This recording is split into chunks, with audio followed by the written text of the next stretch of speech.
up, so that's bonus. I'm not fucked I up. can actually make out the features of your face, Robin. This is an important thing. All right. All right, we're on. Oh shit. Maybe not. It helps if you connect it up to the fucking computer, you dickhead.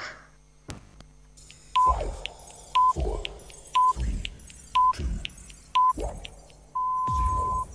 Good evening, ladies and gentlemen. Y'all are listening to the Overseas Connection podcast. Shut up and sit down. Here we go! Would you kindly? I think we're just getting started. I'm a witcher. I think this is more than you can handle. He sits on his ass all day. Let's do this. Hey, everybody. Thanks for tuning in to 2021. This is your Overseas Connection podcast. It is the 3rd of January. It is 2021. Thankfully, no longer 2020. We are excited to bring in the new year with a little gaming podcast goodness. I am your host, Greg DeLacy, gamertag Murphy's Law, OC_Murphy's Law on Twitter. And joining me today, the finest of finery, we have the most ginger of gingerists, Pete-Chen. Hello. Happy New Year, Greg. Pete, I'm excited.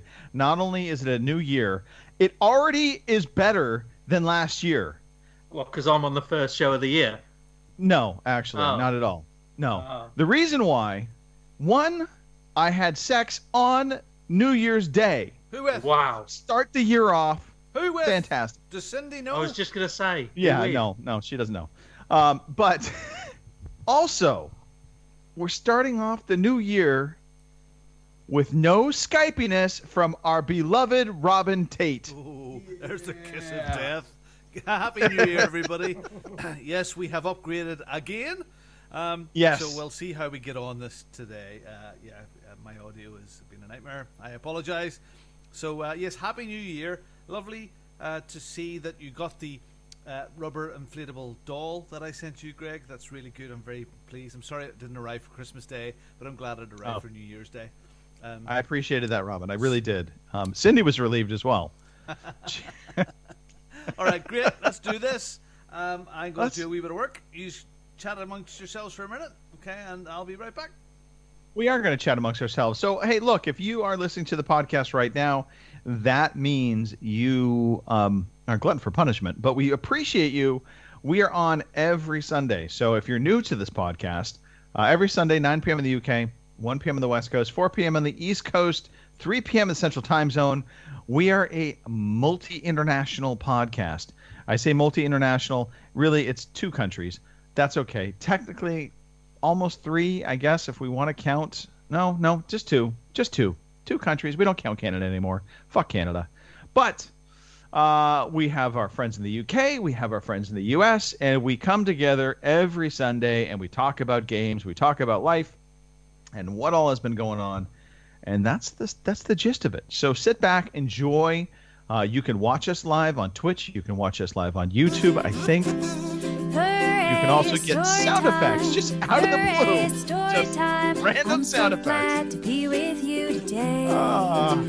So maybe 2021 not so smoothly starting. I was queuing that up, but I queued it up. That's okay. Yep, You queued it up well. Leprechauns. You did. Okay. Leprechauns. Okay. Cunt. All right. We've got some birthdays to talk about. If you already didn't figure that out, hint, hint. Yes, we want to celebrate Adam Edwards. He turned 73 yesterday. Congratulations. Happy birthday. Richard Natras is celebrating his 84th birthday on the 4th of this month. Wow, that is an achievement. Also celebrating his 84th birthday and looking like he is only 82, Dan Knappman. And finally, Shell Kelly celebrating 25, 24, 25, somewhere there. I think we'll go with 24. I don't want to be disrespectful here, so I'm just going to say, yes, 24. Happy birthday on the 9th. Pete. And we have a song for you. And Pete's going to sing it. Pete, sing it. Come on. Let's go. Happy birthday to you. Happy birthday to you. Wait. Pete, you're singing this to the love of your life with meaning, with No. I'm singing it to you lot and all these other followers. No. I'll do that differently. I'll do it without my clothes on. Happy birthday to you. Right, let's move on. Oh, Lord. Should have been happy birthday to you. Is that how you got sex today? Yeah, Wow. pretty much. No, it was the first. I won't get any more for the rest of the year, mind you. But we got that covered out of the chute. All right. Let's talk some story time. That might have been a cue for Robin. We already did it. Hooray, story time. Hooray, story time. I'm so glad to be with you today. All right, Pete. You're up first. What has been going on, Pete? We haven't talked in a little while. How was Christmas? How was life? Christmas was good. It was just quiet. I suppose everybody else is just quiet. I haven't managed to catch up. It's been like a year since I've talked to you. I know. Well, I'm back. So whether that pleases you or not, I'm here tonight, and it's been quiet. It's been a nice Christmas. Spent it with just a couple of family members, but we've been watching a lot of television. Like we marathon watched Lord of the Rings and The Hobbit. I think we did it in about 3 days. It didn't take us long. So that was good. That was nice and relaxing. I've been watching Vikings because that's on its last legs now. It's the last season. Season's, I don't know. Is it season 6 part 2? It's been going on for too long, if you ask me, to be honest. But it's starting to get a bit. I don't know. They're wrapping it up, and you can tell that it's got to end somewhere, but it just seems to be a little bit rushed. But I love the TV series. What else have I been up to? My car's broke down. I was going to buy. Okay. I was going to buy an Xbox Series S last week when who mentioned it in the chat? Somebody mentioned it that it was they were coming up on Amazon. So I thought, I'll probably get me one of those. Next day, my bloody car breaks down. So I'd imagine I'm going to be spending my money on that now instead of an Xbox One Series S. Yes, you're going to have to get used to that. May I ask what happened to the vehicle? Well, drive it into a light pole. No, it's something to do with the gearbox and like an arm that connects onto the gear selector. So I've got to get selector. So I've got to get that looked at. Which I'm hoping it'll be fixed by Tuesday because I'm supposed to be back at work tomorrow, and I had to send the news to my boss that I ain't gonna be able to make it in. So I'm going to do some work from home. But it's been all right, Greg. Quiet, really. Probably like a lot of everybody else's Christmas has been in Tier 4 and Tier 3 and all these different lockdowns. And I don't believe in tears. Oh, well. No, I don't like crying. I don't believe in tears. Hey, Kim rightfully pointed out it is January 3rd. Thank you, Kim, in the chat. She is paying attention, unlike the rest of us. I said the 2nd. That was old bit. That's fake news, people. It's not the 2nd anymore. It's the 3rd. So yeah, just want to make sure we clarified that. I don't know why. Hey, is that a New Jersey, Pete? Did you get that for Christmas by chance? I did get it for Christmas. Yeah, I used to love the Chicago Bulls as a teenager, and yeah, it's one of my Christmas prezzies. So I thought I'd put that on tonight. Yeah, okay. I've had quite a few clothes actually. What has everybody else had some nice prezzies? I've had some nice prezzies. You can see one actually right here. I have a new arm for my microphone. It's a Thron Max. It's very. It feels like I'm working in a robotics factory. It looks very rigid.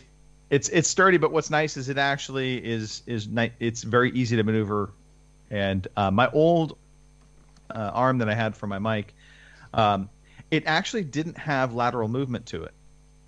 It would only go up and down, and you literally had to kind of turn it in its little vice thing to make it kind of angle, and that always bugged me. So I said, you know what, I'm going to change that out. So here we go. I also bought an air fryer for myself. That was Santa's gift to the family, was an air fryer. I've been experimenting around with that a little bit. A hair fryer. Air fryer. What brand did you get, Greg? Oh, I couldn't tell you. Does it I have would two be- little drawers in it, or does it have a single compartment? It's a single compartment, but it's a slimline profile. That was one of the criteria. I wanted to be able to kind of stash it away into a particular space, keeping it off the countertop. That was I knew that would be a deal breaker if I had to say this has to stay on the countertop. My wife would have been like, yeah, no. So I got a slimline model. So it has a little bit lower profile. It's nice. It's got a nice deep basket to it, and That's a personality test in Northern Ireland. It's not about your slimline fryer, but we ask it about your toaster. So do you put your toaster away, or does it stay on the counter? And it says a certain thing about you in Northern Ireland. So anyway, Can really, you tell us what is it? I Yeah, wanna what does it know. say? I 'Cause can't. I need to- I can't. Oh, come on. Well, sorry, I so can't. if your toaster stays out on the countertop, what does that mean? Our toaster goes away. Okay. Oh, our okay. toaster goes So away. I am probably some kind of heathenistic cunt because my toaster stays on the countertop. Terrible. Yeah. Yep. Absolutely disgusting. Well, Greg, mine stays on top too. So we're both in the same club. Well, it's funny. We used air fryer tonight. Now we don't use it for lots. In fact, it's been a long time since Right. we used it. So we had some steak, some lovely steaks, sirloin steaks. Judith was going to do some mashed potatoes, fresh mashed potatoes, and I said, like, why not do like big chippy things? And Right. make the fresh potatoes in the air fryer, and that's lovely. You know, cut them into wedges, nice big chunky chips, some pepper sauce. That perfect. That's So, exactly yeah, what so I the- did last so night. Red there- potatoes. The air fryer is literally a spoon of oil, a tiny teaspoon of oil, and away it goes for your chips and stuff. So and so you put the food in, it closes it down, and it circulates the food round and round and round, and it's quite healthy, and you're not deep frying, and it's a healthy fried food. Very good for breaded chicken, breaded pieces, all that sort of stuff as well. The reality is, it's a mini convection oven. Yeah, That really sort is of, what it yeah, I is. suppose so. It's you know, And because it in a helps to convection brown oven, because it's constantly turning stuff, I suppose. So yeah, right. But a convection oven, it utilizes airflow to try and cook food more evenly and quicker. Yeah. The problem is with the convection oven, obviously, is you have to heat up your whole oven. So the air fryer is, think of it as a smaller version of that, more condensed, more specific to really frying food as opposed to all the different things you can do with an oven. But yeah. That's why we haven't got one in our house, because we don't have like potato fries and all that jazz, mashed potatoes. We don't have all of that. So No. we live with our slow cooker. Oh man, it's amazing. Oh, we love that too. Yeah. Yep. Slow cookers Yeah. are good. Yeah. Yeah. I used to pile in chicken and just cook a bunch of chicken up for the week. And I love the And then just I have it bought ready. I bought a pressure cooker again from America. Oh yeah. Pressure, because Okay. it used to be the whole thing over here, but I bought an American pressure cooker, and it's a fantastic piece of kit too. It's amusing. Anyway, we're talking about cooking stuff. That's ridiculous. I'm getting hungry again. Speaking of Let's see. food, it's ridiculous Yeah. actually, Greg. I've been very quiet in our WhatsApp Wait group, and since September Yes. of this year, I have been a very, very bad boy, and I think it was to do with first lockdown. I was exercising every day. I was enjoying my diet, or my change, not diet, my change of eating. And come September, when the kids were at school, not at school, it was at school, everybody got a bit depressed, and I lost. And just like you in your gym, I'm not. I think I lost my way with food. I haven't weighed myself since the weekend. We went to Enniskillen when I was on the lovely big house on the side of the lake and with the paddle boarding, and so I haven't weighed myself since then. And since that was the very last week in August till Friday of past, I put on let me see, do it in an American way, 21 pounds. You have lost your way. You have. I was just gonna say I have put on Stone and a since half. summer. Stone and a half. Yeah, I've put on 10 pounds since summer. It has not been a good Stone and a half. fourth quarter in terms of Yep. the weight Yeah. stuff. So, and I know this because I also bought a new scale. What did you get? Threw out my old scale. Fitbit scale? Got No, you didn't. Yeah, No. got a new scale that has Bluetooth connectivity. Okay, good. It'll Gadge. attach up to a Wii Fit, that kind of thing, or not Wii Fit, a Fitbit. Old man. Wii Fit. Yeah, but yeah. So I got on the scale and I was 221, and so that's a heavy weight for me. So for quite some time. Judith and I we kind of knew it over the last wee while, and it was like, fuck it, we're going to go through Christmas. Literally, this is the last of the wine. In fact, my wine was called. I picked my bottle was called fatter something. One of them, right. was, yeah. And I thought, you bastards, you're trying to tell me. So yes, the drinking through the week is going to stop now, and the sensible at the weekends and the stupid food. I'm not going to be that ridiculous. My drinking will not stop during the week. However, I will have a couple sober days. But yeah, it's funny you said that, Robin. The getting the scale was preceded by me trying on a shirt that normally was, it fit me really nicely. Yeah. This time I felt like it fit me a little tight, and I was like, you know what? I have not weighed myself in forever and a day, and I got on, and I was like, ooh. I put on some shirts, nearly all my t-shirts, nearly all my shirts now. I'm either very, very fucking ripped, or I'm very, very fucking fat all of a sudden. Because just everything's bursting out. So yeah, I'll get that under control again, because that's bad. So part of my gaming is doing a wee bit of that, and we'll do a bit more exercise again. I have set myself, written out some targets and goals, the things that I want, not just a number, but some achievements that I want this year. Yes, there are the usual sort of financial ones, but there's things that I want to do this year that I've written down, that I've been putting off for several years.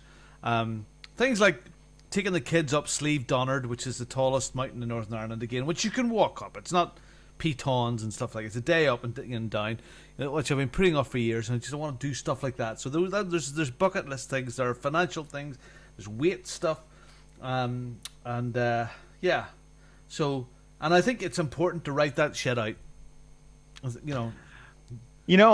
I'm not a fan of New Year's resolutions. No, it's not really a resolution, but it's just stuff I need to get into the habit of again. Okay. If that's what makes you change, looking at a list, if that's what, if some little physical reminder, some prompt, if that works for you. It kind of works for me for a while until I get into the habit of it. My thing about New Year's resolutions, and the reason why I find them to be a bit, I don't feel like they are a good system. And I say that because most people set their New Year's resolutions ahead of time. They're like, oh, my New Year's resolution is, this year is going to be, I'm going to start working out, or I'm going to stop smoking. But I'm going to start it on this day or that day. Yeah. And the problem with that is you're putting it off already. You're already setting yourself up for failure. So if you are deciding to make a change in your life, just fucking do it. No, do it now. Apart from the weight thing, which I just know anyway, and it started immediately, is that I did that. Right. I purposely, let's get Christmas over just before New Year. Let's have a look at this weight stuff, and because I knew it was bad, and so, but I gotta get to it.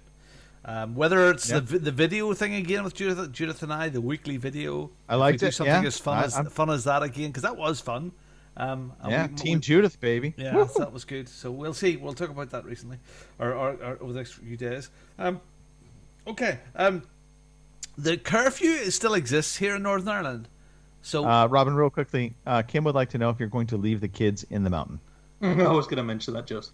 Well, the last time I was up this mountain, I brought some golf clubs and golf balls and hit a few golf balls off the top of it, just to say. So anything is possible. It's me. Okay. Yeah, so curfew is still in. So if I wanted to drive to Newcastle and County Down right now, it would be illegal, or I would be challenged. So 8 p.m, all shops, all petrol stations, gas stations, restaurants, takeaways, everything is closed, and people are being physically removed from outside of places like that at the moment. So that's welcome. That's welcome to East Germany. Pretty much. In fact, we were chatting earlier on about vaccines and stuff like that. There, my old marathon and half marathon running buddy Devon, friend of Judith, she contacted us this morning. She was here on Tuesday using my treadmill because it was snow out. And she at least somebody was. yeah. Well, she contacted us this morning to say that she tested positive. Oh my gosh. Yeah, I'm sorry. I didn't want another child at this stage, but I'm sorry, Devon. No, she tested positive for Wu flu. Yeah, that's bad. But we were chatting in the WhatsApp groups about this sort of stuff, and about the vaccine and other stuff like that there, and it is a very, very odd time at the moment. You know, the kids back again. I mean, I've got an early morning meeting tomorrow morning, back at work again. I'm kind of fed up with it all. You know, it is. What do you do? I mean, you say 2021's better already. Personally, apart from, this is going to sound really cold and callous and really, really horrible, I had an all right year. It sounds really, really awful. What? I know it sounds really awful. I mean, I spent more time with my family. I was at home. And I know people have had people that have been sick and have died. But I didn't know anybody personally who has died. Right. I've spent more time with my family. I've been lucky enough to keep my job. If that continues on this year, I've branched out with my stocks and shares and other bits and pieces there. And I've got more of. There's more of me, a stone and a half more of me now than there was this time last year. So it is, yeah. Anyway, sorry, I was saying about locally as well. So, and how this whole thing is getting people crazy. So Ryanair is a really big airline. You will know Ryanair, Pete, because they fly all over Europe, England. Very, very big Southern Ireland company. But I've seen their TV advert tonight, and they're getting a lot of shit for it on social media. And their TV advert is. We'll soon be flying to Greece, Spain, Italy, and France again. Get your jab and go. Jab and go. So get your jab and go. Get your jab and go. And that's like. So are people making lists of people? You're not getting it. If you haven't got the vaccine, you're not getting in. I mean that's. I don't want to go there. That's not good. Yeah, I was gonna say. Do want to go there? That'd be a prerequisite, I think. Yeah, unfortunately, I hate the idea of putting in systems that can potentially exclude people out, or label them, and make it some kind of, legal labeling. Only from the standpoint of, look, we have seen how some of this can play out in our history of the world, and it's not necessarily been the best thing in the world. But I also see how, kind of moving forward, how this is going to be how we move forward. I don't know that it's going to really make a massive change in the world either, but I have a feeling it's going to be, you need to get your vaccine.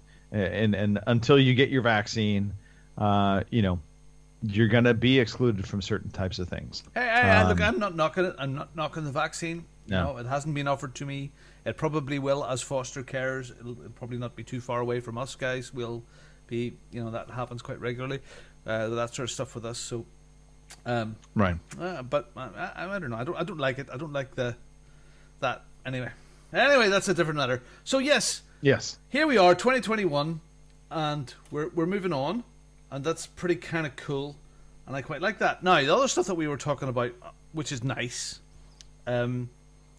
was I said to Judith the other day that we're going away for Christmas next year. We are not staying here. I don't care. We are going to the sun. So. Okay. In fact, her mom and dad. Driving down the street. Her mom and dad were there with us, sort of thing. Her mom and dad had called in. I says, "Well, by the way, guys, we won't be here next year for Christmas. We'll be away." So, yeah, I think it's going to have to be somewhere guaranteed sun and comfortable, and I think it'll probably be Orlando is as good as any, just sun, barbecue, Christmas Day. Bit of shopping, bit of some of the parks again. I actually fancy a bit of Epcot again, and some of the Disney parks this time around. So yeah, definitely the flights will become available at the end of January. That's going to be done. And of course, the twist is, I was looking at something. What was it? Why was I looking at stuff on YouTube over the weekend about Banff in Canada? somebody was that talking about Canada. So I started to look up stuff about Canada, going, wow. So Judith's going, oh, well, we've got lots of relations. Maybe my mum and dad would like to go to Canada with us. Would you like to go to Canada or else Orlando or Florida? I'm going, both? Both? I said, but no, we couldn't do the Rockies in the winter time, so let's do it not this July but the following July. I'm going, nah, Judith, I need to go. I can't wait 2 years. Kelly Louise, one of our ex-foster kids, she's getting married this year, and she's getting married out in Greece, so that looks like it's on again. So in fact, that's what put Ryanair in my head, because Greece is there, and they're cheap flights at the moment, so I need to get those booked. So amazingly, every flight out there is pretty cheap right now. So I think I'm safe enough. Orlando. I mean, looking at some of the YouTube stuff from the last couple of days and around Orlando and Florida and Universal and some of the parks, they're busy. They're socially distanced busy, but they're busy.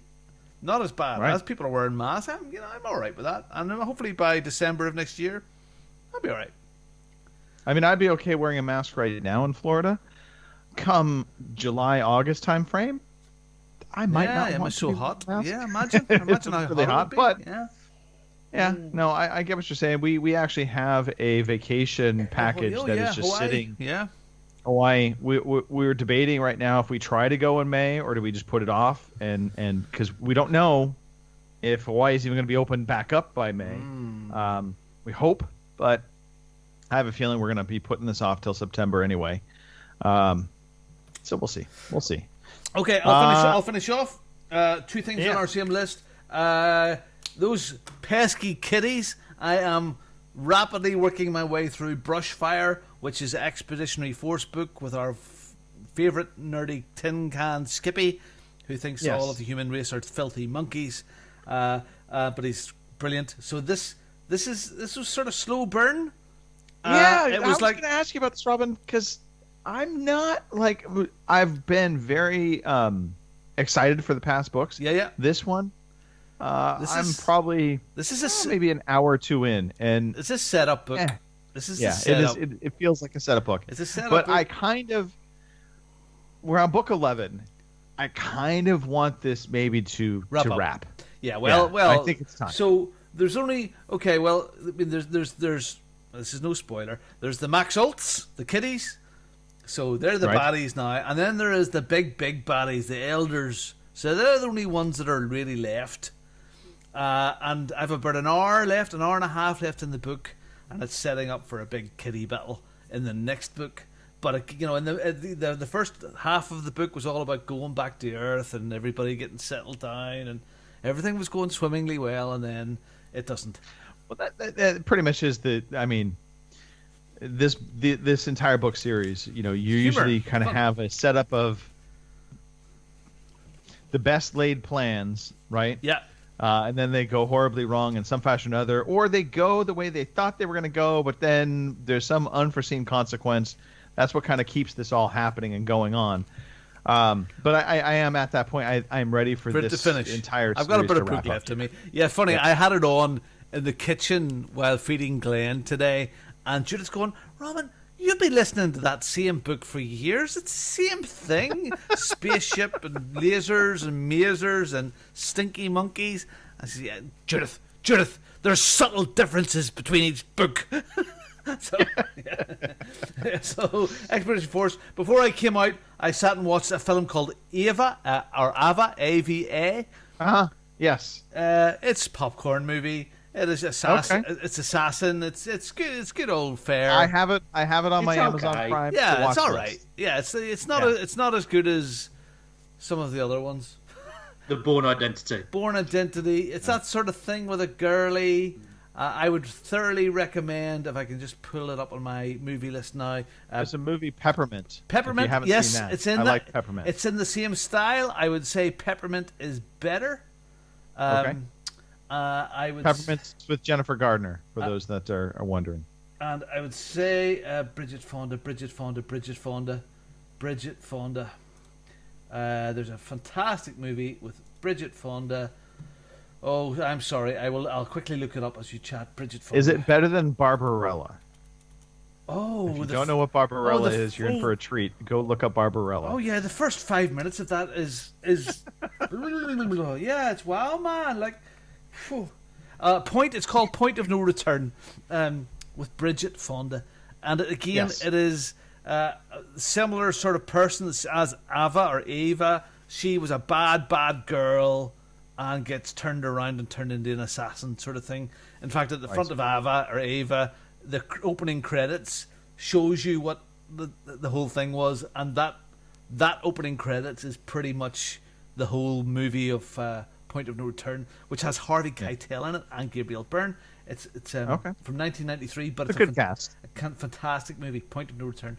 So so that's about me. I think. So real quickly, on that same line, there is a series out on Amazon Prime called Hannah, which is very much same kind of thing. It's talking about, a female assassin, but it's from like kind of birth, if you will. So she's raised to be an assassin, so to speak. I was into it for a little bit and then really fell off that series. I never finished it out. I think if you like that kind of movie thing, you might actually like it. For me, I got a little bored with it personally, but that's another option. Sorry, I forgot. The Expanse. The Expanse. I'm starting the new series of The Expanse is good and solid. So The Expanse has been a great sci-fi series. 100%. I watched a brilliant film on Amazon Prime, and it was called Parasite. It's a Korean film. Oh yeah, we should won all the awards. Yes. Oh my god, it's so good. Yeah. I just did it. Just. But you had to I just read. took off, man. Did Shell read it out for you, or what? Did she read it out? Did she read the subtitles out for you, or what? No, I had to go through them. Do you know what? I don't mind because a lot of people might know. As Mike's got Mike's gone on about it a few times. My mum's deaf, so I've grown up with subtitles on the TV, so I don't mind watching subtitles, reading subtitles. But reading in general, now that can just go and die. But yeah, I don't mind. Burn those books. Yeah, burn those books. But Parasite's such a good movie, and it was almost, I don't know, I thought it was like it was one person that was going to home in on this family and con them out of money. I haven't seen it. No spoilers. But, no, I'm not going to go into it anymore. But by God, it was just it went from 0 to 60 in about 15 minutes of the movie, and I was just like, whoa! And it was it was a good watch. You should put that on your watch list. Will do. Parasite. Speaking of movies, and I threw a poll out earlier this week. What was the better submarine movie? Tom Clancy's The Hunt for Red October or Crimson Tide? Oh. So Crimson Tide stars Denzel Washington. Yeah. Know it. The Hunt for Red October, Sean Connery. There was a preponderance of people that said The Hunt for Red October. Absolutely. However, after watching Crimson Tide, you are all wrong. No. Crimson Tide is a much better movie on many, many, many, many, many levels, and weaker on quite a few as well. Not at all. It is realistic in terms of the actual submarines and in terms of what they do within the submarines. It is realistic on all fronts, whereas The Hunt for Red October is just fiction bullshit. Sean Connery's great in it, but the entire premise of The Hunt for Red October is dumb. One ping only. Yes, that's the one part of the movie that you love. Oh, again, no, Sean Connery is awesome. He slipped on his tea. He slipped on his tea. But the movie itself was dumb. No. The Hunt for Red October was absolutely He was reading from the stupid. Bible with his wife had underlined the things in Russian. And it just... He said Revelations. And and then he moved into English. It was so good. And then the guy from Jurassic Park. Seriously, he wanted to have multiple wives, get a recreational vehicle, drive from state to state without a pass, and raise rabbits. He wanted to raise rabbits. Right.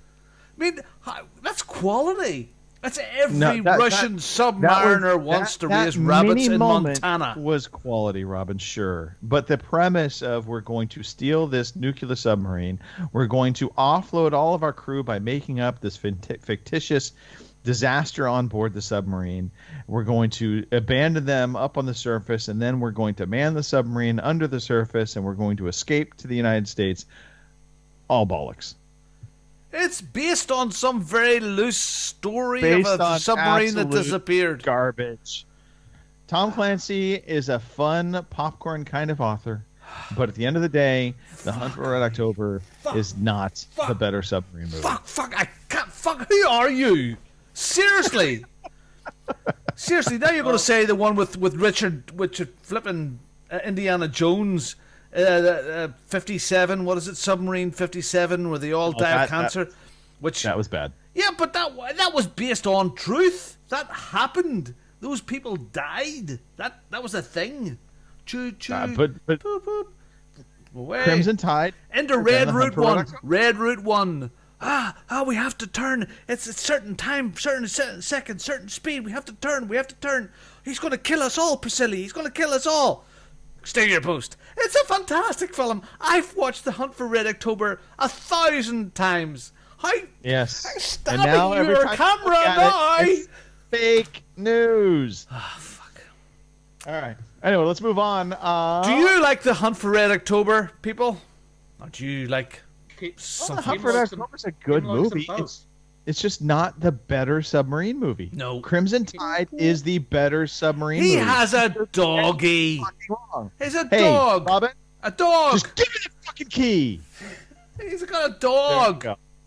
He's got a dog on a boat. Can we move on now? I don't know. Okay. Hey, it's January. It's game time. Robin, play me some music. Okay. It's all moved around. Shall we play a game? There it is. Shall we play a game? I want to play a game. You are one pathetic loser. Well, now that we've had that heated discussion over submarine movies, Pete, save us. Let's talk about something happy. Let's talk about the free games that we get to pay for in the month of January. Okay, so Xbox One, we've got Little Nightmares, which is available all month. Dead Rising is available from the 16th of January to February 15th. The King of Fighters 8, I've never played one of them, available from the 1st of January to the 15th. Breakdown is available between the 16th and 31st of January. PlayStation Plus, we have Maneater on the PS5. I still want to play that game. Greedfall, which is on the PS4. Shadow of the Tomb Raider, which is also on PS4. Twitch Prime Games, if anybody has still got a subscription. I'm thinking about Stadia. Right, Battlefield 3, Turmoil, Sigma Theory, it's Global Cold War, Hyperdot, Close to the Sun, and Wizard of Legend. And then if anybody has got a subscription, then to Stadia Pro. Have you, Robin, or is it gone now? Oh, dear. Ori and the Secret of Seasons, F1 2020, Figment, El Hijo, A Wild West Tale, and Hotline Miami. Epic Games Store have also given us Jurassic World Evolution, which is available till the 7th of January. So there's not much time left on that one. That's a good game. So you would love it, Pete. Absolutely love it. It's practice game. Yeah, no. Yeah. All right, thank you for that, Pete. So there you go. Some games to look forward to, people. Robin, who would you like to start with in terms of the games we've been playing? Would you like to lead us off? Oh, yeah, why not? See I'm doing that thing. I am a nice little man, and I've been playing lots of Beat Saber! Okay, so the main thing that I've been playing with since Christmas time is my Oculus Quest 2. It's a great piece of kit. You've got no wires, you switch it on, you throw it on your head, and you're in the Matrix. You are there. It is really, really clever. Things The menu systems all work very well. The only downside I would say is that some of the little game experiences and apps are too expensive for what they are. I've had a great old time with the Star Wars the Vader experience. Vader, did you play that one, Pete? Did you? The Vader one yet? No, it's brilliant. But the thing that I've been getting up in the morning, have a cup of coffee, go into the sunroom and stick on Beat Saber for 3/4 of an hour and beat the fuck out of those little blocks to hip techno music. It's what every 52-year-old should be doing. So, damn it, almost the harder you hit those blocks, the more score you get. Do you play this, Pete? Beat Saber? I've played it, not that much. Okay, so the harder you hit them, I'm doing it right now on the screen, the more score you get, and you build up a multiplier. Now, I've been working my way through the campaign, and it's getting very difficult, so I'm looking like some sort of manic, sort of this, and feeling really cool. Now, I don't feel like such an idiot when I put it on the screen in the living room. You know, share it out, so people can see that I'm not just standing there like a twat.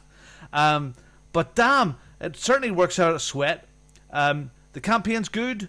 I bought some extra little download packs of music, and this morning I found myself score chasing.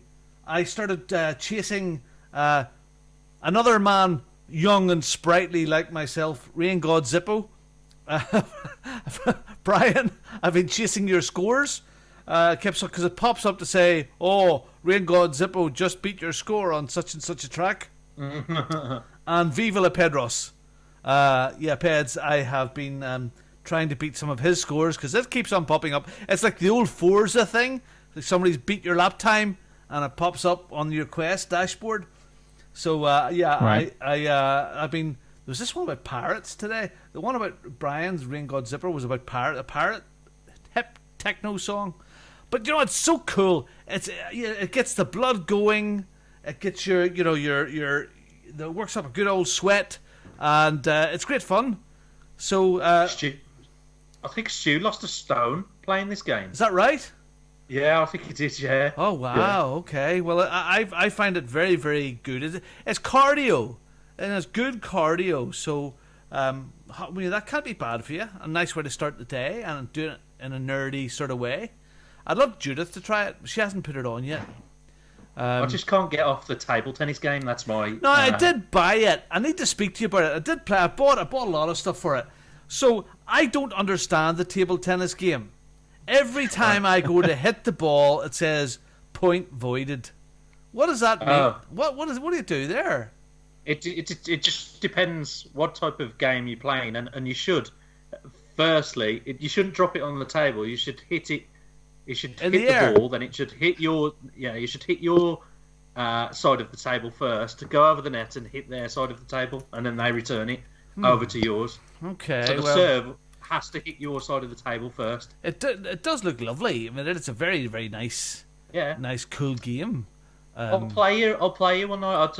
I played Tara and Mike, and I got them into it, and Pete, just a suggestion: if you need a quick car fix, play him for Pink Slips. Okay, so the other thing that I've been playing on the Quest, and it's more a thing to show off the tech because it doesn't look that fabulous. It's Richie's Plank Experience, and here we are. It's on the screen right now. You appear in the city. It looks like sort of PlayStation 2 graphics for Spider-Man, if you can imagine that. So you're in an elevator, you press the button with your finger, and you go up to the 80th floor, and you have to walk out onto a narrow plank. And even I'm looking at the screen right now, the screen I'm looking at now still gives me vertigo. And I know it's crazy, and I know I'm standing in the front of my living room, and I know there is no plank, and I know I'm not going to fall off, but it is still the vertigo that this creates in you is something shocking. It's very, very good. It's a good example of what that Quest is all about. So I'm it's a good thing to introduce people to, I suppose, and just a little introductory demo of like get started. Here, I want you to try this out. Walk the plank. Yeah, walk the plank. yeah. There's donuts at the end. Go and get it. But it's very, very real. Other things to be impressed with it is Wander. Wander is like it's an app, and it is like Google Earth. So good, isn't it? Yeah, now Google Earth I haven't used. I haven't almost haven't connected it to the PC. Because, anyway, and you can do Google Earth VR through it. But if you're not doing that, there's an app called Wander, and it works very like Google Earth. Same sort of idea. And it collates collections of sites around the world that you can go in VR and work your way around. Again, they're static photographs, and you're zooming in and out. I can go to and have a look in at Greg's house, and go to your house, go to my house. Quite creepily, even though my father's been dead for 5 years, bless his heart, I went to our old house, and he was standing. Aww. He was standing at the window. So, way. his back turned. That's back pretty turned. amazing. So back. It was his hip. It's definitely him in the back, and so that's kind of cool. Wow. So I mean, I just whizzing around it, and again showing people where we're going to. Yeah, and going to that place in Florida. Let's go and see what it's like again. Oh yeah, there it is. Down the street to that, and wander and getting lost in the world, and and when you start it up, it drops you randomly in beautiful places around the world. You get some lovely temples and even just an open field, just in the middle of nowhere. I mean, it's so cool. Some of the stuff I've done. I mean, I went up Everest to played with elephants and having tigers in your face, and all that stuff is a really. I don't know how many times you'll do it, but it's a very, very good example of where this technology is going. I'm very impressed with it. The final thing that I haven't had the success that I wanted to is I wanted to connect this PC here to it. Which I can. There's a thing called Virtual Desktop, and Virtual Desktop is really simple. It goes on the device, you give it permission from your PC, and up it comes. And using your controllers, you can put up a virtual keyboard. You can have multiple screens, like I have here now, in this big, massive, like a theater space, and it works really, really well here. It is supposed to work from anywhere. So if this PC is no longer on the same network as the house, so it's saying not on the network. I think I have to open up a port or something on some of the routers to allow me in, so I could sit in the house and do that. Because some of the cinema experience stuff is supposed to be very, very good, and Google Earth and watching I hear watching movies, 3D movies, is very, very cool in the VR headset as well. Pete, have you tried that? I've not done that. No, I've not done that. It would make sense. It seems like the perfect perfect application. Even there's like the Amazon Prime app, and you go and you sit down, you pick your movie, and you're in this. The lobby is this beautiful big park, and the menus for the Amazon comes up on like billboards, but all your collection of movies, recommended stuff, really easy, really natural, and then once you start to use it, you sit on a big cinema seat. And you sort of look around you, and there's all the cinema seats around, and then when the movie starts, everything gets darkened down. Just like it is very, very good. It's very sharp. I'm very, very impressed with this device, the Oculus Quest 2. So that's what I've been in virtual world. I've taken the red pill or the blue pill.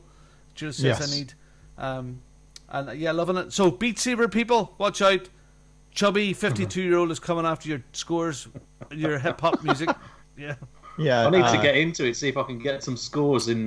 See if I can get anywhere near you guys. And I'm gonna try and fire that up. Yeah. I think Chinny is the master there. So. Oh, is he? Oh yeah. What about, there's some interesting chat going on around you beating your saber, Robin. Yep. Too right. Yeah. Antonio's a rhythm. He is rhythm game. Well, you understand where Antonio's name comes from? GH Rocker. Yeah. So that's Guitar Hero. Yeah. Guitar Hero Rocker. That's where that name comes from. So yeah, good lad. Yep. There was a thing. Game. There was a thing. Yeah, I seen something there recently. You don't want to know. No. If I find it, I'll bring it up later on. Okay. Anyway, carry Pete. on. Yes, Pete, what have you been playing? I see 2 games on your list here. Yeah, I've been playing an awful lot of chess, like stupid amounts of chess. What chess? Now, like in-person chess or virtual chess? Both. Okay. What has got you on a chess kick? Oh, I watched the Queen's Gambit. I think it's a TV, short TV series on Netflix, isn't it? I've always been a big fan of chess, and I've loved it from a kid. And I don't know, it kind of just brought me back into playing it. So I've registered on chess.com. That's pretty cool. You can play with people all over the world. You can have there's puzzles, daily puzzles that you can solve. There's tutorials. There's different theories that you can learn. So it goes into all of the opening theories, and you can read about those if you want to. So I've been doing that. You can play against the computer, and you start off with an introduction level. Then there's beginner, intermediate, advanced, master, and then they've got Beth Harmon, which is from the Queen's Gambit, and they've just like stupid difficulty levels. At the minute, I seem to be kind of around the advanced level. I seem to be winning or losing games around there. I can't get anywhere with master. I've not beat a master yet, so. I've been playing at home as well with Shell. It's just, I don't know. It's just kind of, it sucked us both in because Shell's playing it as well. She's got it on her phone. She's registered an account. And we've just really got into chess on a stupid nerd level. One of those things. Chess. Yeah, chess. The other game I've played, which is a Christmas present from Shell, is Assassin's Creed Valhalla. Now, I haven't played Assassin's Creed for years, since number 2, I think it was. Mike says, "Oh, you got to play this one." So I played that, and I didn't really like it that much. It's been a long time since I've bought Assassin's Creed, but I'm like big into my Vikings history, and all of its artwork and just crazy culture. I'm well into my Vikings, and I thought I've got to dip into this. There's no way that I can go without this. And it's have you got this game as well? I do. I've been playing it. Okay. All right. Well, it's massive. I can't believe how big the game is to start off with. It is. Bloody enormous. You start off, don't you, in Norway?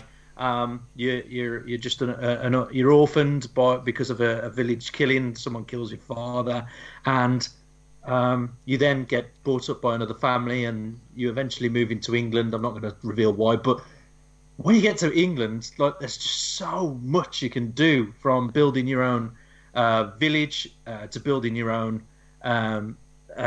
crew. And gaining alliances with different Viking tribes around the country. There's plenty of enemies. There's plenty of people to piss off. Everybody hates you. Everybody hates you. But I will say this. I hear what you're saying in terms of it's massive, but I actually like the way they've done in Valhalla, kind of getting you into the world. Yeah. Because in other Assassin's Creed games, you kind of get thrown into it pretty quick, and very quickly you're looking at a giant map that's just like overwhelming. And this time around, it seems like they took a little bit of time getting you to that state. And now at least where I'm at in the game, I have a big open world map, and you see a lot of things to do. Yeah. Other things hint at things to get, but I think they were smarter about how they got you into the world this time. It isn't as overwhelming. And also I feel like it's a little bit more streamlined for the story. Whereas I think previous Assassin's Creed games, it always felt like story almost felt secondary. Yeah. And the side quests, really kind of consume you too much. Whereas this, I feel like the main storyline is really front and center, and the side quest stuff is still there, but you're not as incentivized to stay in the side quests. I don't know. I've been enjoying it, and it looks fantastic. Well, I've not played the rest, so I don't know about the whole introduction, but I do feel as though you're eased into it. You're eased into it quite nicely, I suppose, being in Norway and then exploring that. And you have the choice to, don't you? You can stop yourself from going into England and just to say that you're not quite ready to travel there yet, and explore more of in Norway. I come across this waterfall because, first of all, I come across a woman who said, if anyone can find my treasure comb, you can spend the night with me or something like that. So I spent about 10 minutes looking for this comb by this waterfall, and I found like a small gap in the waterfall that led to one of Ragnar Lothbrok's initial, one of his first Viking warriors that he went on travels with. And have you ever come across him or not? No, but I think I know the waterfall you're talking about. I think I did the exact same thing. But I'm always on the look. Anytime I see a waterfall, I always think, is there something behind it? Yeah, well, there is in that one. And that's a Tomb Raider thing, by the way. I learned that from Tomb Raider. Anytime you see a waterfall, there's a cave behind it, pretty much. Well, it makes you understand quickly how many, or the lack of abilities that you've got as a person when you start out in the game, because the person who's behind the waterfall is like probably an equivalent of like a level 40 or a level 50, and they're just absolutely slay you. So you have to go around and search for different abilities and rank up yourself. I'd say, oh dear, what is it? I don't know what he's doing. I'm not sure. I'm very happy, very, very happy right now. Your abilities is a big thing. You've just got to get out there and try and. Oh, what's he doing? I don't know. I'm at a loss. I have a feeling it has something to do with a picture up. Maybe I don't know. No. Okay. But it's good. I've got into England now. I'm starting to build my own village as such. I'm upgrading the shops. So I think I'm at level 3 now. Because you've got 6 levels, haven't you? I think in your home village that you have to work yourself up to. Guardian level 6, I think it is. Well, I'm on 3. I'm starting to work my way up there. I think I'm level 40 as far as power goes.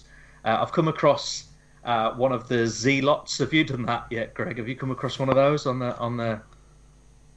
No, but I now understand why Robin is snickering, because he thinks he's funny. He timed me out in the chat because I told him the better movie was Crimson Tide, which it is, The Hunt for Red October. But anyway. Okay. Yeah.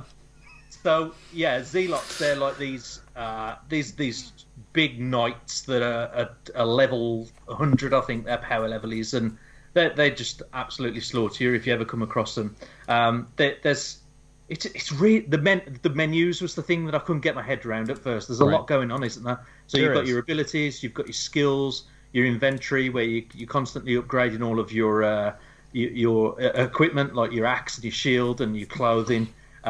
There's the quests, which in itself can be quite confusing because there's so many of them. The more people that you come across, and then there's this one section. It's called Order of Ancients, and in there you'll see the different people that you've got to assassinate.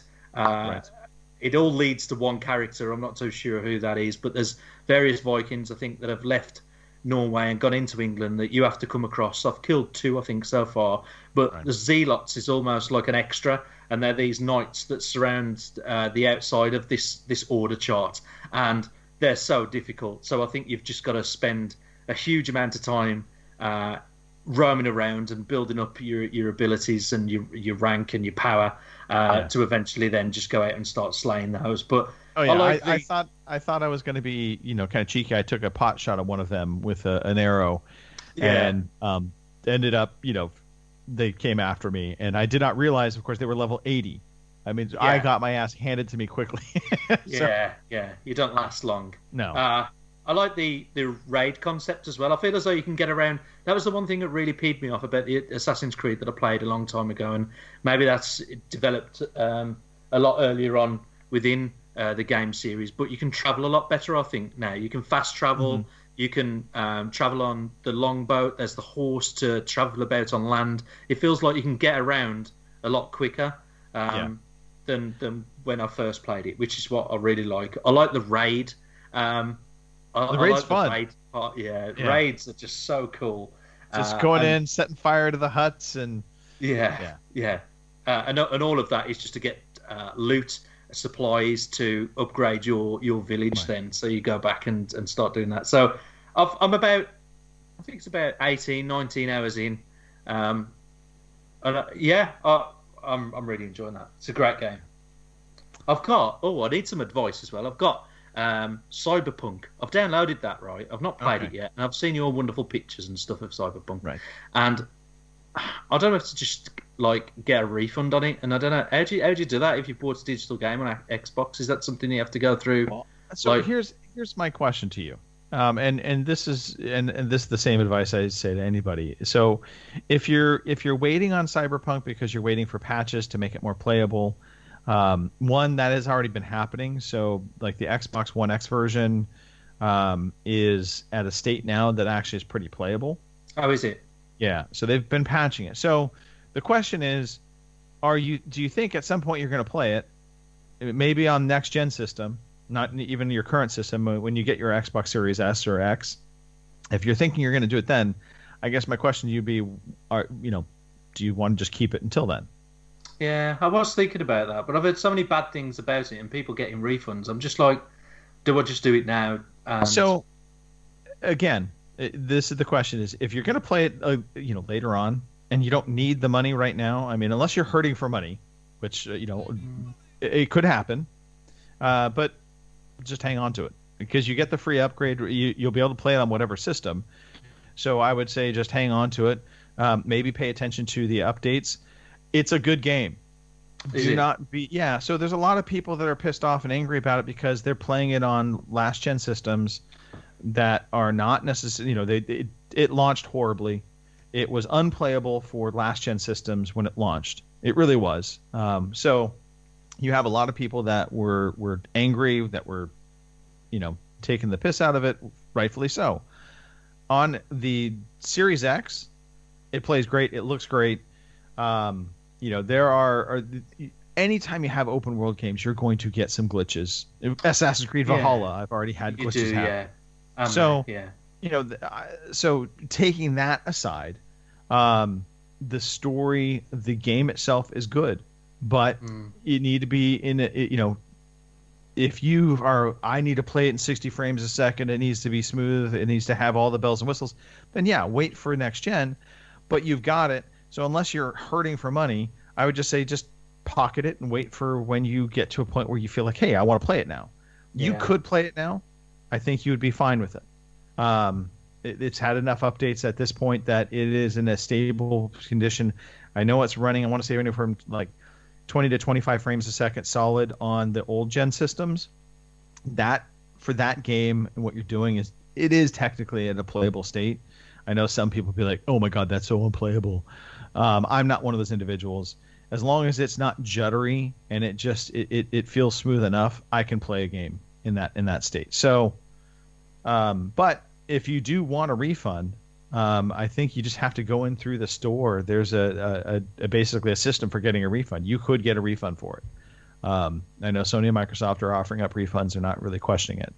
So it just depends upon, if you think you're going to play it at some point, then hang on to it. But if you need the money, that's a different story.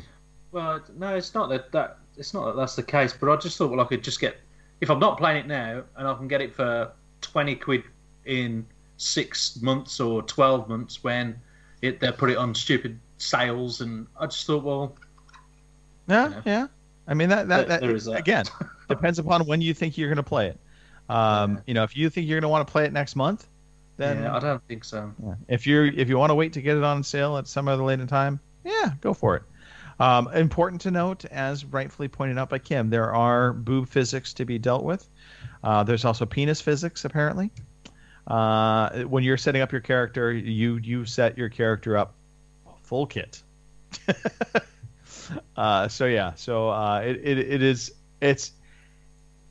It's an interesting game. I actually have shelved it for the moment just because I was getting into some other games that I wanted to play through first. I'm excited to get into to Cyberpunk. I have already kind of mapped out the way I'm going to go now. In my head, I'm going to go back in and basically you can go Nomad, you can go Street Kid, or Corporate. And in my head, Corporate is like John Wick, so to speak. And so in my head, that's that. I'm going to go that route. The other beginnings to me felt a little bit. I liked the Nomad beginning of the game. They're all different, by the way. So when you start the game up, depending upon what background you choose, you will get a different start to the game. I thought the Nomad was probably the most exciting or entertaining start out of all of the three, but I really want to play as a corporate thug and just corporate henchman. I think that in my head, that's the way I'm going to go with Cyberpunk. But yeah, so I'm looking forward to playing it, and it looks great. It plays well on the Series X. Again, it was a rough start for them, but I don't think unless you say I'm not going to play this for months, then you could ask for a refund and just get it when it comes out cheaper. Well, Certainly. I don't know how long Assassin's Creed's going to take to do. It seems like a huge game that's going to take up a lot of my time. I think that. No. So, from Assassin's Creed, we can talk about some Gears Tactics. I've been playing that. Playing that on the Series X. I had previously played it on PC. So the interesting thing with the console version when it came out, they made some upgrades to it, and pretty substantial upgrades. Not just on the visual front, but mechanically speaking, they added the Jackbot into the tactics game, and he basically plays a fifth command or a fifth controllable character for you. It really changes how you play this game, and I don't want to make light of that, because I thought before Gears Tactics limited you to 4 players max in terms of going out on a mission, and you were tested with the Jackbot coming in and being your 5th player or controllable character. It in some respects makes it a little bit easier. Because you now have an additional character that you can use. Like I use the Jackbot a lot for, I just call it Jackbot. I don't know what it's actually. I think it's just Jack, but I use it for capturing control points a lot, or going after things because you can cloak, which kind of makes it untouchable from an enemy standpoint, which is nice. But so the game definitely plays different now with Jack being there, and I will say also, they did a great job with the visuals on this. The cutscenes all look fantastic. I mean, this game looks great on Series X. And no, not Red October. No. Anyway, so yeah, Gears Tactics. It's fun. It's good. Fuck off, Robin. Just wipe that goddamn smug off your face. Crimson Tide, baby. Crimson Tide. Hey, Control, by the way. I dabbled a little bit in Control. Explain Control. I know I should know all about this, but I can. I have to say, the game starts off, I was not overly liking the way it starts off, because it just kind of throws you into it. Your character walks right up to this like FBI-like building, and you're just in it. And as you start playing, it kind of, the story unfolds a little bit in terms of why you're there, what's going on. It has a very creepy vibe to it. It's very Alan Wake. A little bit more creepy than I expected. I kind of thought it would be a little bit more, Uncharted to start, and then it would get into the creepiness. But no, it is just creepy from the get-go. And as you're walking through this FBI building, I mean, it starts off, you're in a sense kind of going into an abandoned building. There were people here, you don't know where they've gone. But it is weird in that you're coming off a busy street, so you walk in, you see pedestrians walking by the building behind you, but there's nobody inside this building. It just, I don't know. It's odd that it would be. Is it Quantum Break? Is it that sort of style more than anything else? Like a bit supernatural and. 100%. This is definitely supernatural. Quantum Break, Alan Wake. In fact, Alan Wake ties into this game. And I will also say, as I was playing through, I at first was a little disappointed. I felt like it was controlling more like Quantum Break and Alan Wake did, and less like an Uncharted. But I discovered the duck, if you will, or kind of duck down, is on your thumbstick. I didn't see that in the control scheme, so the entire time I'm just like, how do you get behind cover other than just moving behind cover? So you can actually use cover effectively, but it doesn't control like an Uncharted game. It controls still more like Quantum Break, which I wasn't a fan of Quantum Break and how it controlled. I thought it was okay, but the story so far so good. It is supernaturalness. It's kind of ghost hunter-y like. And you have your gun. I have no fucking clue what's going on in the story at this point. I have a little tidbit of it, but there's so much that's hidden behind documents and things that you read as you're going along. And I'm a bad gamer in that respect. I don't like reading those documents. I don't get into the lore of the game. I want it to be a little bit more straightforward for myself. So I'm not stopping and reading everything I pick up. Okay. But there's lots of little things to pick up, and a lot of that unfolds the story on top of it all. But it looks good, and apparently they're going to have a nice upgrade to it for the Series X and PS5 come. I want to say February is the time frame they said they were going to put an update out for it. So it should look even better and run even better. But for now, it still controls and looks fantastic. So I don't know how much more they're going to do to it. People are confused about the term duck, Greg. Is there ducks in this game, or are you quackers? Yes, there's millions and millions of ducks. No, ducking behind cover, crouching. Kim, yes. There you go. Kim, he meant ducking behind cover. Seriously, yeah. She's been drinking, by the way, so not like I have. Could you please show people?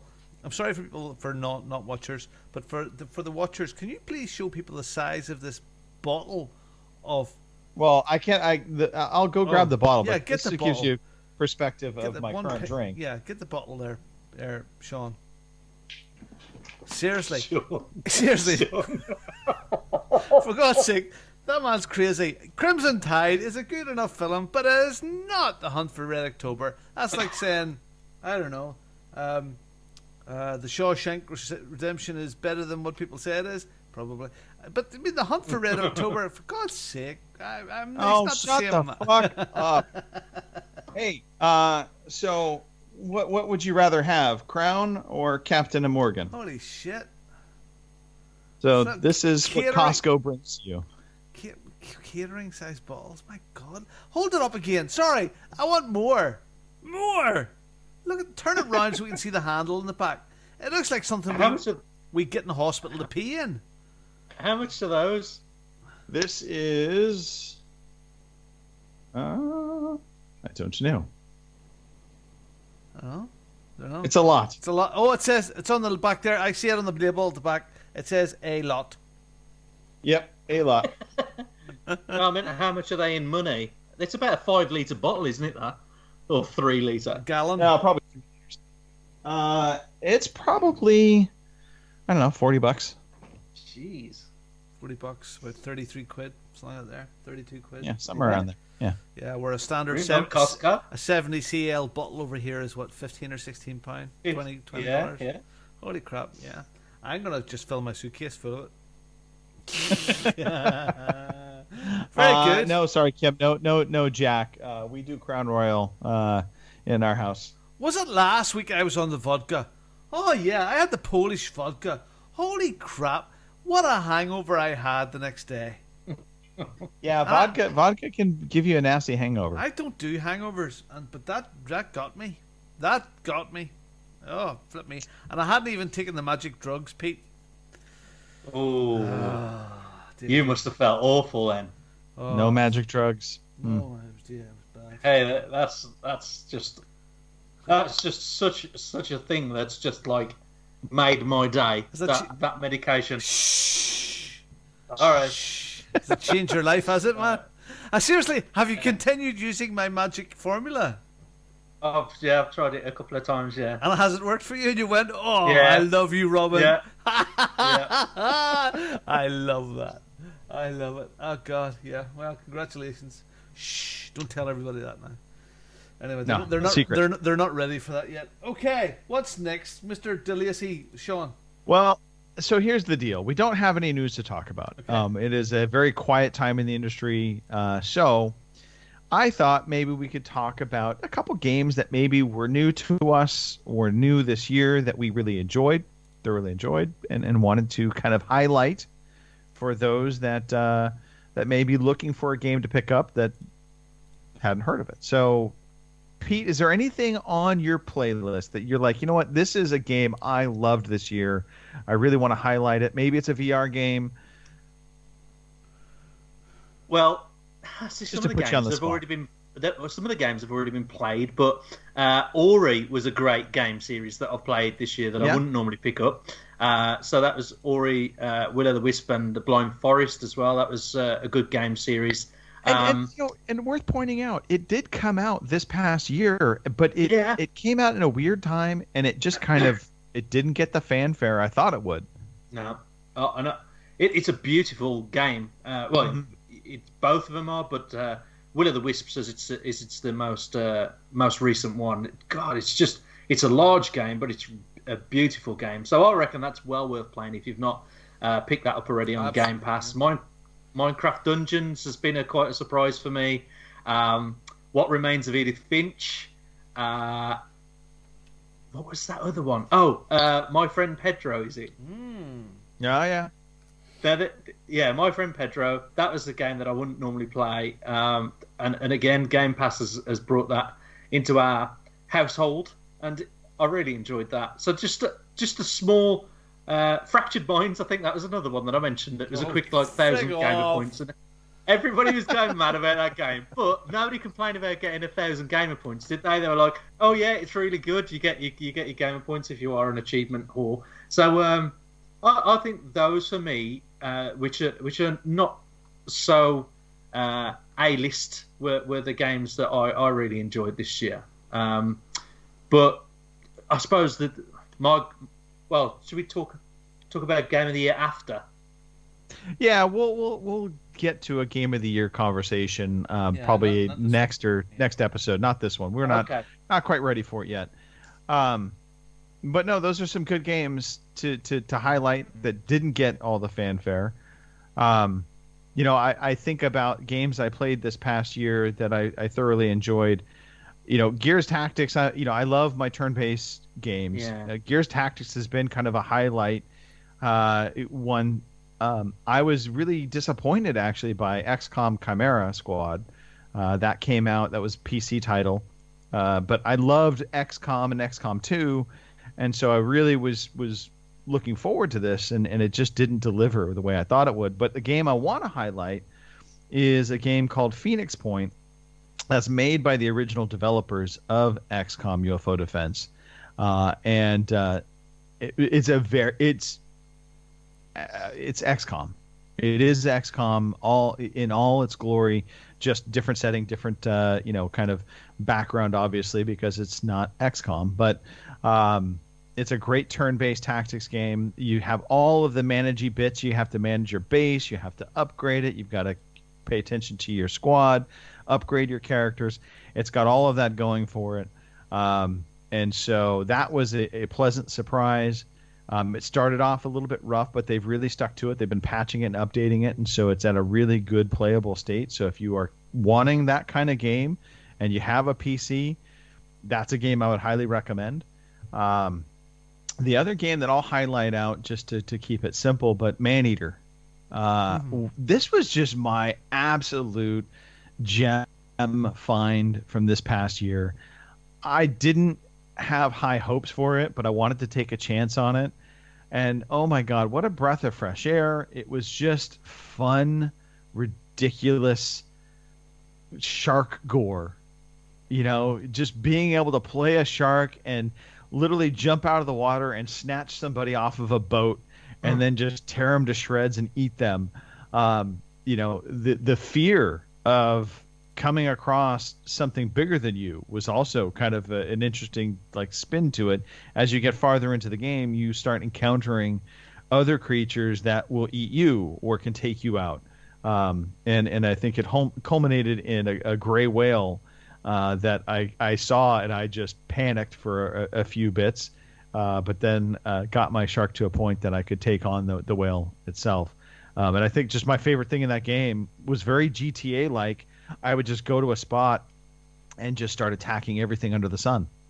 And so you'd have, you know, basically bounty hunters coming in trying to kill you.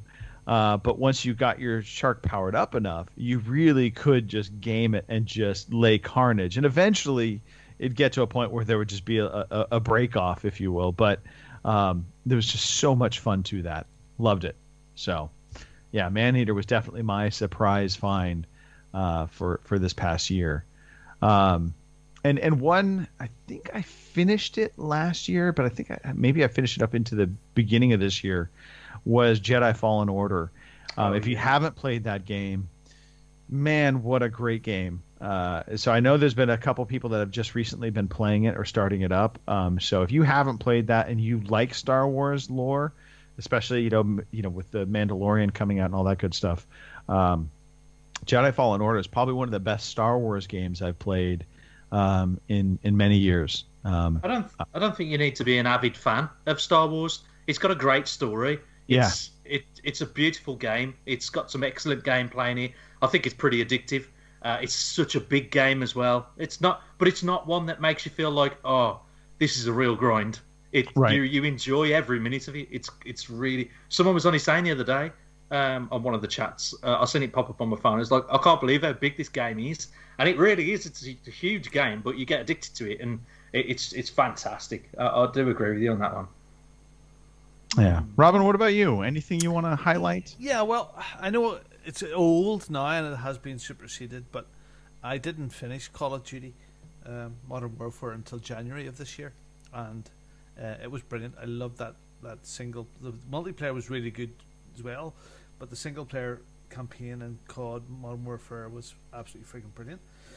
Let's go a while back. Some of the same. My Friend Pedro is a gem that everybody should play. It's lots of fun. The soundtrack is great. Makes you feel really good. Minecraft Dungeons, again, had fun with the kids in that too. And what I really, really hate and really, really love all at once is Battletoads. I hated Battletoads, and I loved Battletoads, and I just couldn't stop playing Battletoads. So they did something right. So yeah, Battletoads is just it's so bad it's good. Oh no! It doesn't control badly or anything. It's just it's old school. It's fun. It's crazy. It's good. And of course, just recently, and I know it's early days, but again, it has such good pedigree. I've fallen in love with it already. Beat Saber is such a fabulous piece of gaming. It is. It looks good. It feels good. It's doing me good, and you know, I've got a big saber in my hand. So, you know, you mentioned Call of Duty. I'm going to skip past your beating your saber. Call of Duty. You know, I think the other big surprise for me really was Warzone, and how much that was a success. You know. And I love that they're keeping it going. I was going to say it's standalone. It still is, isn't it? It's a huge success. I don't like how you lose all of your rank after each season comes by, because you probably know just as much as I do how much work we put into trying to get to level 76, and then all of a sudden you're back to level 1, and you're like, oh shit, start all over again. So, it's just seamless, isn't it? That Yeah, they've done a good job with it, and you know, I was skeptical. Honestly, I didn't want to like Call of Duty Warzone because I didn't want Activision to succeed. I kind of, you know, they've rode this train so long. I want them to fail just because I want that, you know, I want something other than Call of Duty to be like a number one, kind of game. And so it's like, okay, when are they going to trip up? And they've had a couple slips here and there. And I think maybe this year's, you know, Black Ops game is maybe the closest we've had to them, you know, having a bad release, but it's not even a bad release as games go. But Warzone being standalone is good. I'm happy about that. Keep it a free-to-play kind of separate mode, and you know, I'll continue to play that. I definitely have been enjoying that. Cool. So, yeah. All right. There's only one game on our list for new releases coming between January 5th and 9th, and maybe it's possibly the greatest game ever. Who knows? But just based on the name, I'm kind of inclined. Cobra Kai, the Karate Kid saga continues. Cash in. Mm-hmm. Yeah, total cash in. But maybe it'll be our game of the year for 2021. Who knows? Yeah. Yeah, gotta love a little Karate Kid, Cobra Kai action. Yeah. Anyway, all right. Robin. Mm-hmm. Victories achieved. Yeah, victory achieved. We had winners last week. Hardly Dan. I have to say, Hardly Dan has contacted me, and he wants us to donate his winnings to Extra Life, to Gary's account, which is nice. So that's lovely. Well, thank you, Dan. And all of the other winners, I haven't managed to send you your money yet, but I will. This week, we have several victory achieves. What victory achieves is you just finish the game, you take a selfie with yourself, with a photograph of the credits in the background. You tweet that after @OC_podcast, and we put you in a draw, and you can win money. So, you know, $15, 15 quid, $20, whatever it is, to spend on games. So that's kind of cool. And people that finished games this week, you had Mark Annex. God bless his heart, he looks really pasty. Mark's not very well at the moment. He finished Jedi The Fallen Order. Kim, she finished Kingdoms of Amalur. Wow. It's a big game. Yeah, the re-reckoning. Duke finished Red Dead Redemption 2, and as expected, he thought of it as what you expect Eric to think of anything that was written like that in a game. Brilliant game. That's what he thought. Yeah. Okay, Eric. Many boffins were harmed making that game. Metal Gear Solid 5, The Phantom Pain, another massive game, was finished by On Your 6. Well done. Big game. And that's it. That's people have been playing some games. So congratulations, you're now entered in the draw. And good stuff. And for the moment, we will pay you this.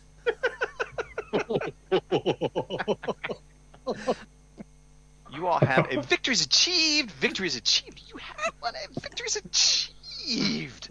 That just sounds very dirty. Very dirty. That's used too. we might have to update. I love Anya 6's usernames. Justin, isn't it that from? I can't remember the podcast now. I love that username though. Anya 6. Anya 6. There you are. All right. Well, I guess we can wrap things up. It's been a show. Look, if you have listened to us this far, thank you very much. Pete, actually, we should do a shout out real fast. Everybody in the chats, I know there was a number of people in there that were incorrectly saying Red October was the better movie. False. Just because Sean Connery was in it does not make it the better movie. Also, he's dead. Take that. Oh. These were on my shout-outs, actually, because I haven't got anyone to shout out today. So we've got Abbott Costello, another TV viewer, which, I don't know, is that a bot? A10, Book Some Lim, Clear Your Browser History, which I'm sure is another bot, Commander Root, Electrical Longboard, Go With Him, Hardly Dan, LL Delera, yourself, Greg, and Pingutio, and Violet's TV. Yeah, Martin just chimed in. I believe he just gave me the finger. I could be wrong. I'm not positive. I can't make out the icon. It's on my phone right now. Kamala but Harris. That's Kamala Harris. Well, that is just like the middle finger, basically. Yeah, probably. Yeah, pretty much. Thanks for that. All right. Robin, why don't you go next? Oh, okay. Look, Mark, I hope you're feeling better soon. Phil and all the guys, see us back here next week for our Game of the Year wrap-up. Looking forward to this week. Big week in the world of politics. I'm very, very interested. 6th of January. So get the lion out and let's see what happens. Have a good week, everybody. Have a safe and wonderful gaming time, and we will see you soon. Take us home, Greg. All right. Well, thank you, Martin. He clarified that was not a finger, just a Kamala Harris. But let's face it, Martin, that more or less was a finger. Yeah. See, I could do that. Maybe that's the new Victory Achieve sound. We do something in that vein. I think we could. Thank you to the both of you for making the show. Mark made up the excuse of catching COVID, whatever. I'm sure, it's a legitimate excuse. I know he's not feeling good. No, we love you, Mark. Get better soon. Please, please, please, please do. We miss you, and we know it's been a rough go, but hopefully he starts feeling better soon. And of course, anybody within our podcast family that's been dealing with COVID, that's tough. We do have some empathy and sympathy for you. I don't know what that sound was, but Is that Sean Connery? One ping. Robin, I think we can just safely say we should start the music and finish this year out the way we started it, with one ping only. Dear. Thank you for listening to the Overseas Connection podcast.